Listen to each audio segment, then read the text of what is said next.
बिस्मिल्लाहिर्रहमानिर्रहीम। अस्सलाम वालेकुम। हजूर सल्लल्लाहु अलैहि वसल्लम के हाथ मुबारक का मोजज़ा। एक सहाबी कहते हैं कि मैं हज़रत अनस के घर गया। मैं खाना खा रहा था। उन्होंने अपनी बांदी से कहा कि तौलिया लाओ। जब वो तौलिया लाई तो देखा कि मैला कुचैला था।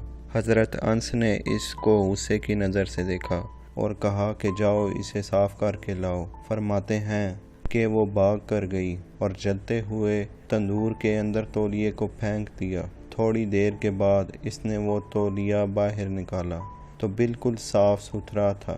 वो गरम गरम तौलिया लिए मेरे पास लाई। मैंने हाथ तो साफ़ कर लिए मगर हज़रत अनस की तरफ सवालिया नज़रों से देखा। वो मुस्कुराए और कहने लगे कि एक मर्तबा नबी अकरम सल्लल्लाहु अलैहि वसल्लम मेरे घर पर तशरीफ़ फरमा थे। मैंने ये तौलिया महबूब सल्लल्लाहु अलैहि वसल्लम को दिया। आपने इससे हाथ मुबारक साफ़ किए। आग ने इस तौलिए को जलाना छोड़ दिया।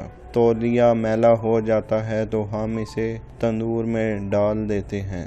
आग मैल कुचैल को खा लेती है और तौलिया साफ़ सुथरा बाहर निकाल लेते हैं। वीडियो अगर पसंद आए तो हमारे चैनल को सब्सक्राइब ज़रूर करें।